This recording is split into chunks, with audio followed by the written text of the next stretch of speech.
Welcome to the Building Texas Show, where we find the leaders behind the businesses and organizations driving progress in Texas. In each episode, we share the stories of innovators, entrepreneurs, and leaders committed to evolving Texas into its next era.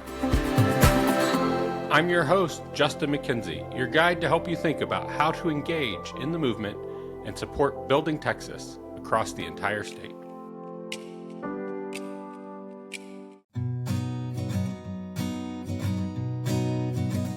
Welcome to the Building Texas Show. We're back in the studio today, and I'm excited to talk to Andrew Cutkomp, who I met in the last few months, who randomly walking into Das Greenhouse. You had heard about it locally and came in to understand more about it.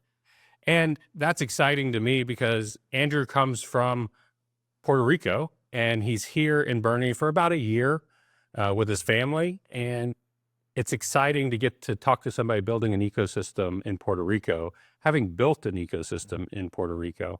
And so today we're going to talk a lot about startup environments, what's happening, the difference between tech and retail, and where's that going? And then some nonprofit work as well. And because this is a community that really does lean into cooperative support, mutual aid, these kind of conversations with, especially in an island community. How do you help each other really meet the need? So, Andrew, thank you for sitting down with us today. Yeah, appreciate the invite. I'm glad to be here. It's an honor. Well, the story is you found out about us through, I think, your realtor, and came into the office and said, hey, I'm here, and this is what I've done.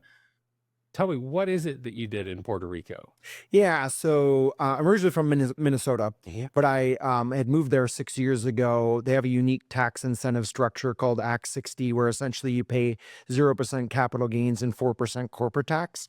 They also have a unique research and development tax credit where you get 50% of what you invest as a company in R&D back as a tax credit, which can be sold on a secondary market to high net worth taxpayers. It's pretty liquid. So they have and about 20 other tax incentives. And so I originally just went there. I had a 10-year corporate career at MetLife and Wells Fargo in the mortgage space. And I essentially had invested early in the crypto, Bitcoin, Ethereum ecosystem. And because of that, with the 0% capital gains, it was appealing to head and see what was going on in Puerto Rico.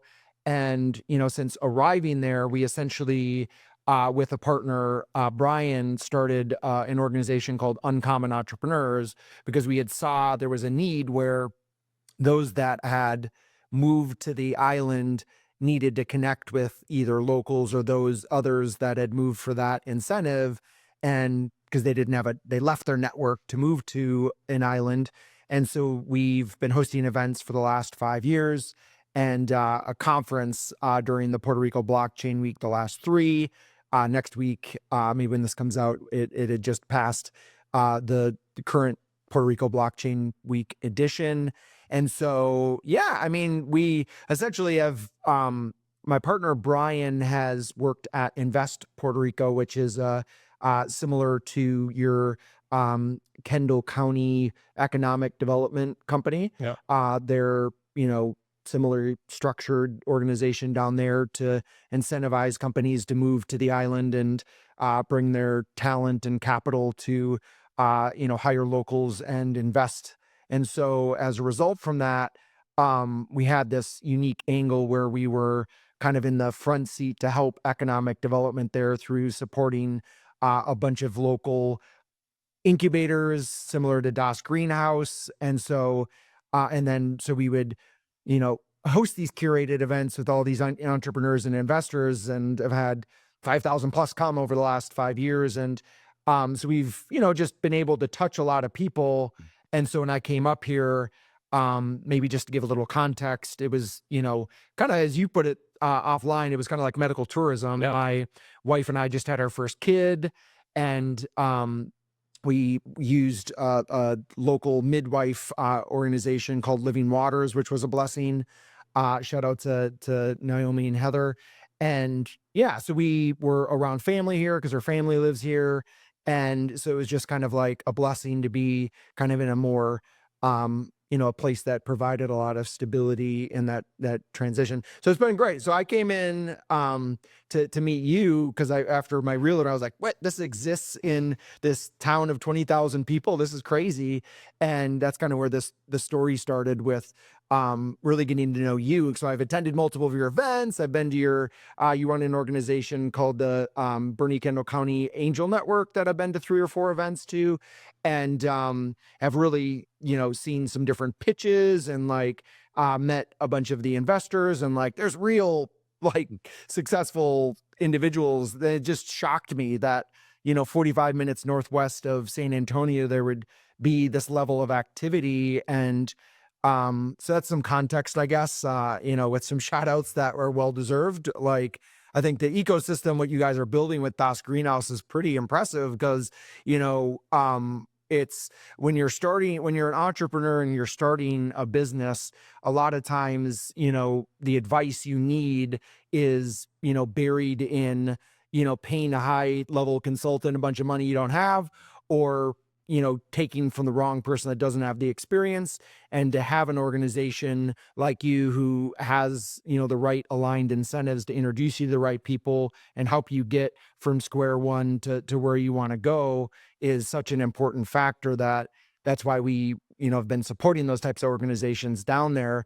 And as a result, like investors want to be around because you get to see all the activity. So it's a pretty impressive. So we're trying to figure out a way to connect the two. Yeah, I'm excited to bridge that conversation. And I appreciate that you are the story of economic development. Like Puerto Rico was probably not on your bingo card until they had an incentive, they had a reason to attract. And that was our goal with Das Greenhouse as well. And with the support of Kendall County and the city of Bernie and the Kendall County EDC, the Economic Development Corporation, we're able to do that. And I think similar reasons to Puerto Rico. You can run out of property tax or you can run up property tax. But if you can bring high net worth businesses, investments, R&D facilities that are low impact, low water users, but they have high paying careers, they have jobs that you can get into at an early age in your career, early stage of your career, and build a career within.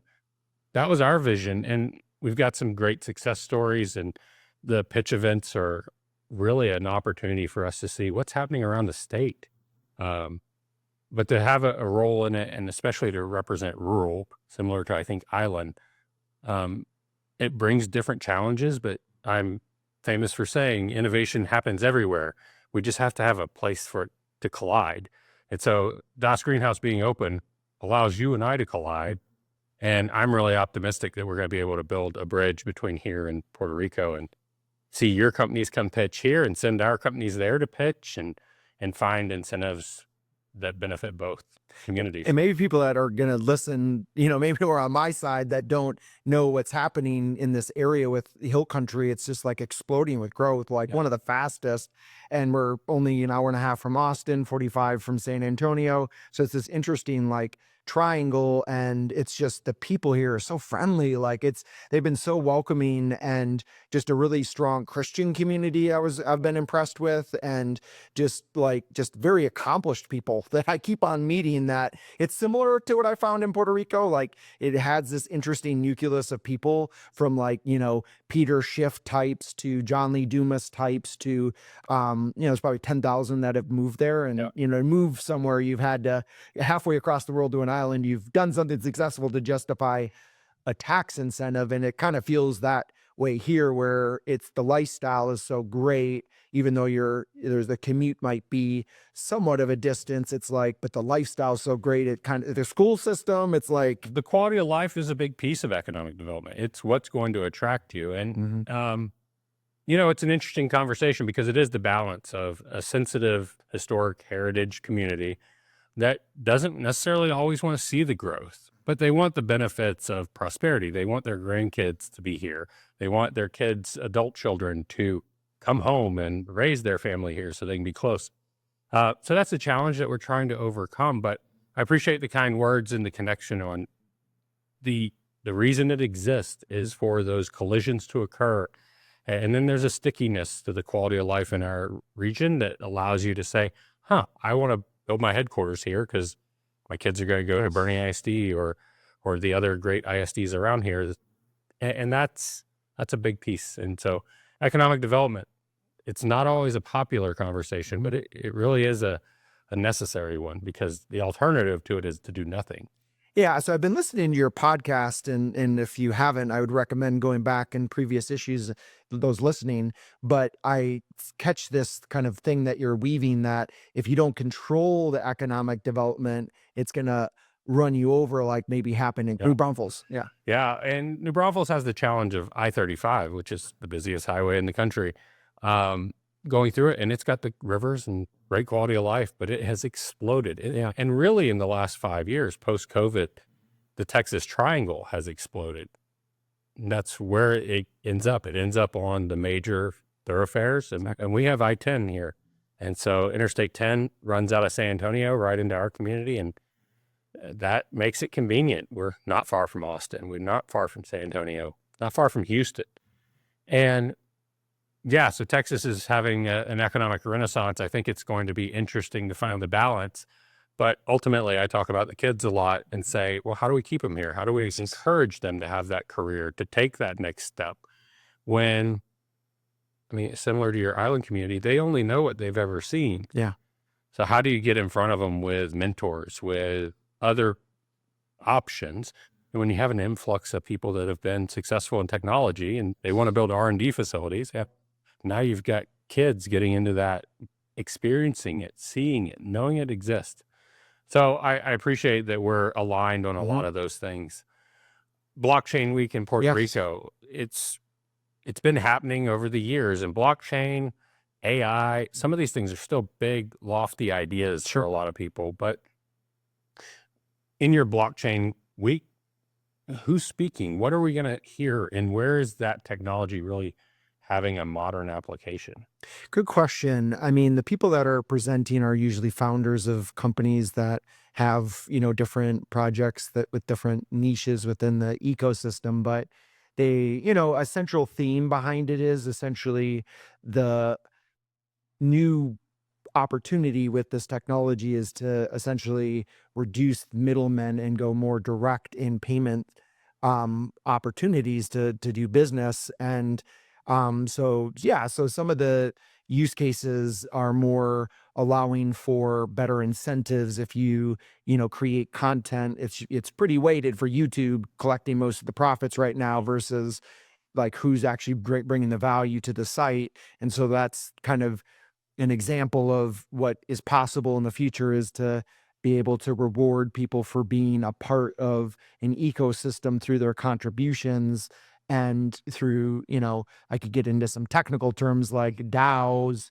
but that's kind of the concept behind it, is where the future of companies is going to allow for those that are contributing as more of like a consulting or advisory role to get compensated for the real value they created with kind of like a board, or those that own that token, think of it as own shares in the company, are able to say, you added that value and we compensate you. It's just an easier way. It's similar in a lot of ways to our current structures. It's just, to me, way more efficient. And yeah, blockchain in general just opens up in the industrial world. It gives a lot of compliance and tracking visibility and ownership. Logistics. Yeah, logistics.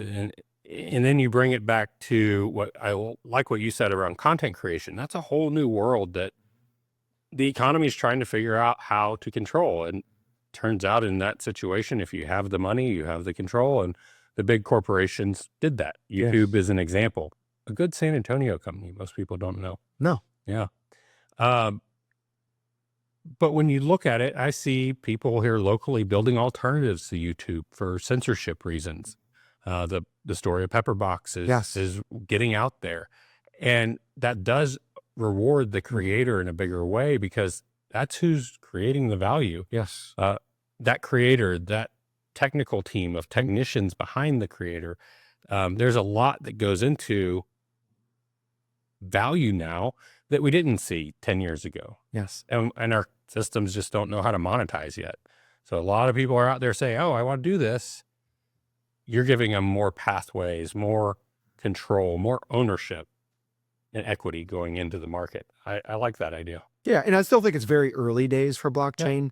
I mean, if you look at like adoption curves in general from like, radio, television, cell phones, computers, like it takes time and it's been like 14 years. Yeah. So it's pretty new, but with the new ETFs, with the new like, regime coming in that seems to be pretty pro crypto, it's going to open up a lot of doors for US to have it, because a lot of the companies it's more of like the investors in the US, and the companies are built outside because of regulation, and now the tip of the scale might be shifting. Well, the global market opens up too when you can start moving currency in crypto instead of more traditional regulated ways, Exactly.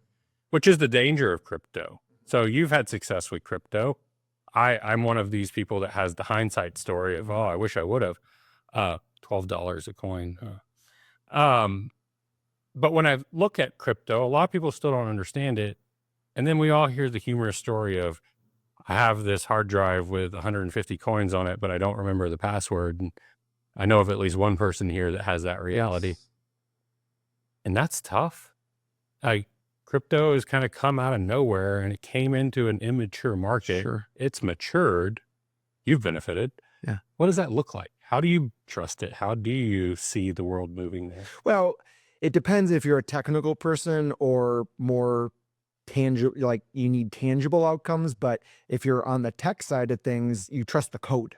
Yeah. I mean, the code in specifically Bitcoin will only create 21 million coins ever, versus how many dollars are they printing. So therefore it's the inflation is as a result. So it's more like you can, read the code and understand that.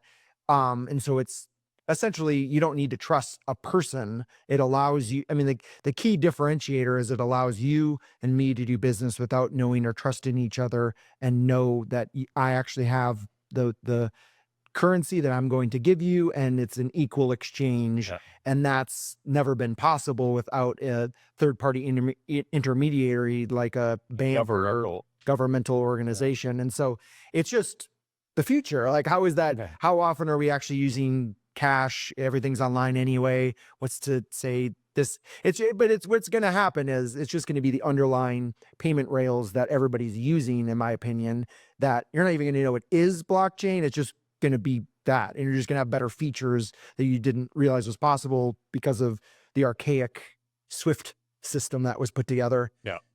So, but I mean, it's but I really think it's the intersection of robotics, AI, and, blockchain that is like what's happening right now in 2024. And I just want to close the loop. Blockchain really enables crypto in a lot of ways. Yeah.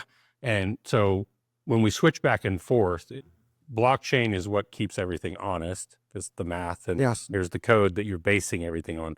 So I just want to get that, because there's a lot of people that listen and they're like, well, they just switched back to this. Good point. I want to make sure we close the loop. Blockchain enables crypto. Crypto is the currency that gets exchanged. Yeah, I'm glad you said that. So I kind of look at, a simple analogy of blockchain being like a chain of blocks that are together, and in a single block is all the transactions that occurred in that 10-minute window. And essentially it's a baked in, you can't go in the past, similar to if you were to like find an ancient or like an insect that was trapped in amber from prehistoric days. You couldn't go in and pull the insect out fully intact. You would just pull pieces. In the same way, you can't corrupt previous transactions because of that line of blocks. So blockchain is more like triple ledger accounting. Yeah. Essentially, it's the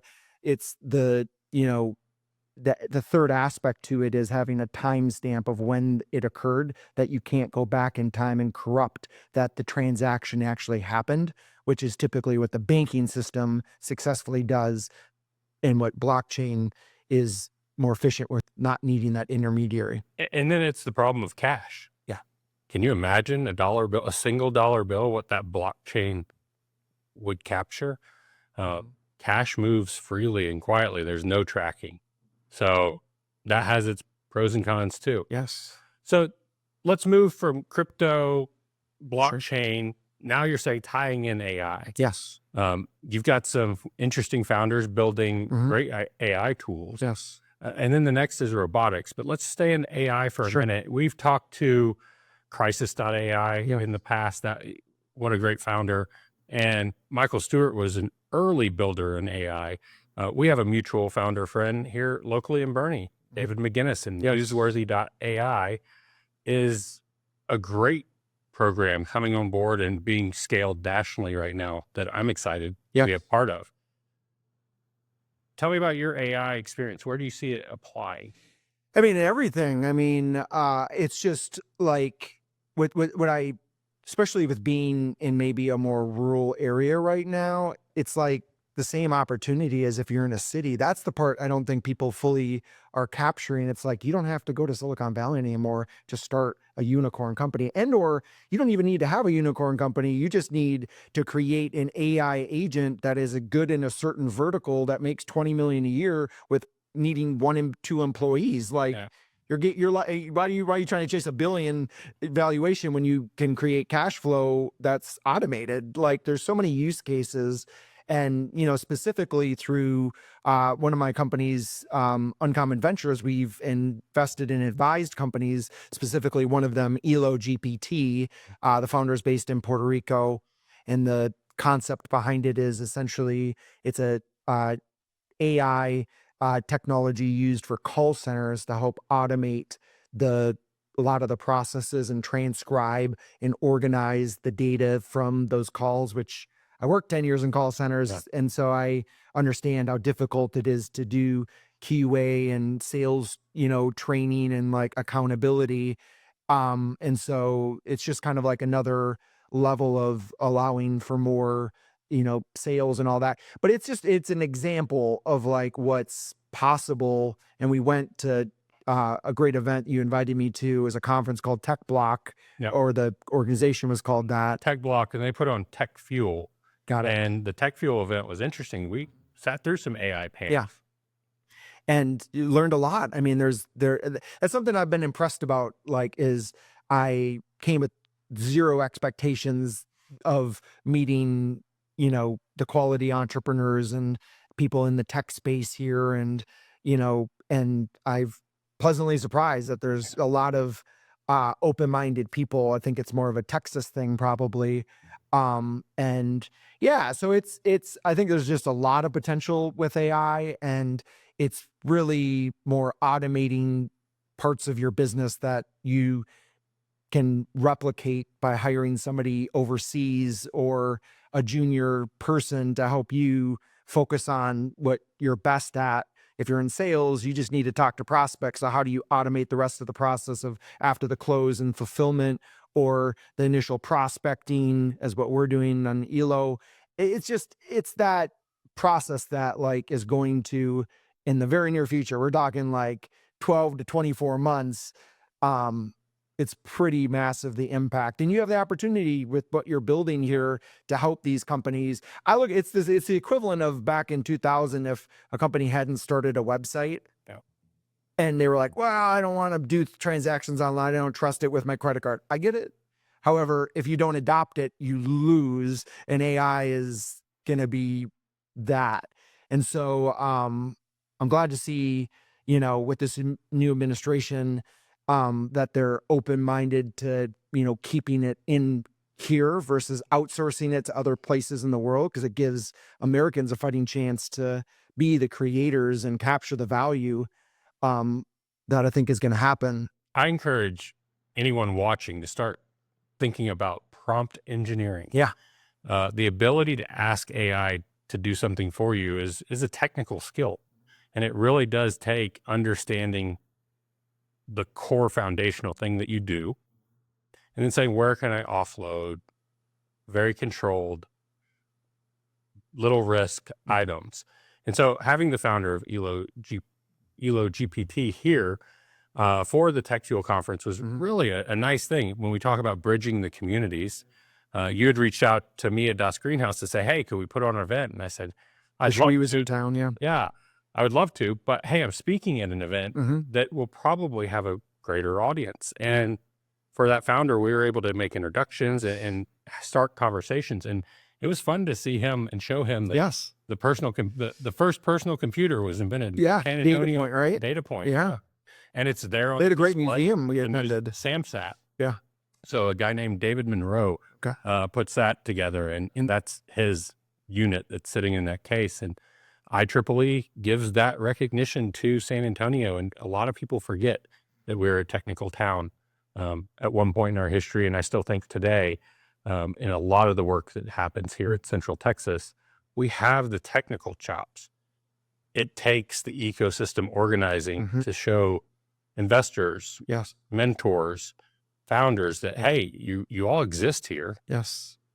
But it'd be easy if Das Greenhouse, Geekdom, Tech Block, Capital Factory, if those things didn't exist, the collisions don't happen. I agree.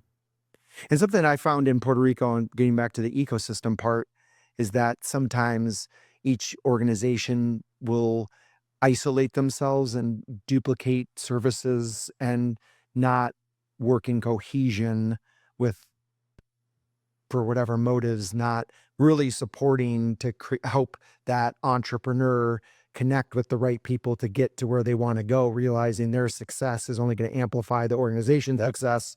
And that's where I see you being an ecosystem builder is why I'm glad to be here supporting what you're doing. And you know, that's such an important key factor. It's an abundance mindset versus scarcity that I think that is the point, what you're trying to communicate. It's like embrace, like it's not like it isn't scary, like it's going to replace, but it's more like if you just start to learn, you feel more confident. But that's the whole thing with AI right now. It's entered the public realm through ChatGPT. And a lot of people will say, oh, well, you're a creator. That's content writers have no hope. I disagree. I think it can be an amplifier for content writers, graphic design people. You still have to have the talent. You still have to have the human prompting the right outcome and then verifying the outcome. Yes. Because AI hallucinates. I agree. But to the common person that's been living life for, let's say, 35 or more years, some of this is really hard to comprehend and say, well, no, AI has implications on industrial applications. It can streamline shipping. It can streamline this. And you're like, well, that costs jobs and all these other things. The abundance mindset says, well, it creates new opportunities for people to become more technical, people to pursue different types of living. And the gig economy really opens up with AI tools. It really comes back to how are you creating value? And if you're using AI as a tool to help create that full value, it's helpful. It's also easy to say AI is going to end the world, and we've all seen the movies and Elon and putting it on your brain, whatever it might be. Yeah. It just gets this big general sweeping thing. I'd encourage people to bring it back to their personal lives, their work lives. Where would it streamline? Where could you say, I have to move this folder through 3 different things? That's the benefit of code. That's the benefit of machine learning. It's the benefit of the overused term AI. So I'm glad to hear that there's a focus, even in a smaller island community of Puerto Rico. You're probably seeing some of the best AI founders going there because of the tax incentive. Yeah, it's quite the thing. It's more of the established like investors and more of like it's not as, I mean, there is a startup local ecosystem there. But it's more like opportunities come down to pitch and then they leave to build, but we're trying to obviously create more of an atmosphere where they want to come and stay. The tricky thing is it's with talent, and you have to learn essentially how to manage a team remote and be open-minded to that idea, because there's a lot of talented people in this world that maybe don't live in your town, but you could still have a company formed in Kendall County that has employees or contractors outside, but still adds economic development here. Yeah, that's our goal with the Economic Development Corporation is how do we get headquarters here? And in a modern company, and because we have fiber to the homes, thank you to the co-ops locally that do that. You can run a modern company that's a distributed team. I work with distributed teams every day where I'm on a conference call with somebody that's in Seattle, Indy, Boston, Charleston, Yes. all over the country. And they're collaborating and getting work done. They're creating value for their efforts. 20 years ago, you could have gone to many people and they say, there's no way that's possible. People have to be in the office to see and be managed. And I'm excited that people can now self-discipline themselves to work from home, create that value, and really enjoy a quality of life because they can live in rural Texas and do global work. Yes, totally agree. It's a different mindset. It takes kind of an upgrade, renewing of your mind to where things are at. But it's like if you don't adapt, you die. As I've heard that Yeah. phrase, and it's like I'm not saying it's easy for me or for you. It's just, but every day you're choosing to read and digest and ask questions. And just maybe just to throw this out, you've graciously allowed us to host an event a couple months ago Yeah. that we were doing kind of on this theme. And I think we called it Frontier Tech Talk. But yeah, I mean, it's one of those things that if people, I don't know how they communicate on your platform, if there's an interest to do another one, we could, or we could bring in a bunch of speakers that, like, I'm not that technical, to be honest. It's more of understanding the concepts and being able to see the use cases and then connecting with people that are the technical. I don't think you actually need to be that technical to use AI or blockchain. No, It's more of just conceptually knowing how to, like, open up a bank account online is like the same idea. It's just, but then it's finding the right technicians that can help you do Exactly. it right. And we're sitting in a great studio with a technician that really helps us make this possible. I have no idea how to do it. But it's shout out to Owen. It's a pretty amazing studio. but it's a lot of fun to sit here and do what I think creates value, knowing that he's doing his part in creating that value too. And we help each other. And that's the spirit, I think, of it in an ecosystem builder. How do you find the enablers that really do help? How do you bring them together? Because it's hard to do it out on your own. But if you find the right people to support it, it can be a lot of fun and challenge you. If you're not growing, you're dying. And we say that about cities. Yes. And I think the challenge to just open your mind to the new economy applies in our economic development conversations around, it's not heavy manufacturing that's going to move to this area for 100 different reasons. So who can we attract? What is it going to attract? And, we're fortunate in Das Greenhouse to have a unicorn company. Local and what they're doing globally is the exact story of how do we get them here? How do we make the collisions occur with early investment, early technical chops, and then the introduction of global investors. Yeah, and that's what I think is unique about your angel network is that obviously you have real investors and people do invest. However, sometimes it's just the right introduction or advice that can go really far. Yep. And, especially when somebody's kind of in that seed stage trying to, like, find their footing.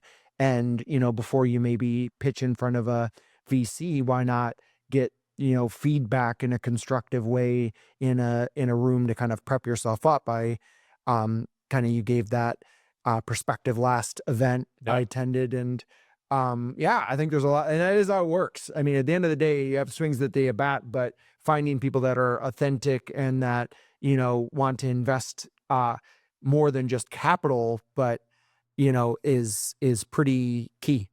Yeah, I appreciate you mentioning it. Mentors are huge. And then the connectors. And that's where I'm excited for you and I to bridge Das Greenhouse to Puerto Rico. Yes. And really Texas and Puerto Rico, because I want to open up a lot of opportunity for all of those founders in both ecosystems that are going out and they're looking for, where's that next conversation?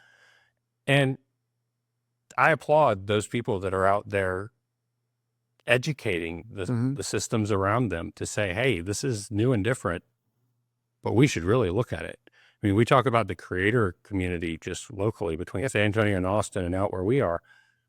They're coming together and they're going to do incredible things. You look at the film industry coming into Texas. That's attracting because there's so many talented people here in the ecosystem, and then it's business friendly from an incentive standpoint to do those specific type of things.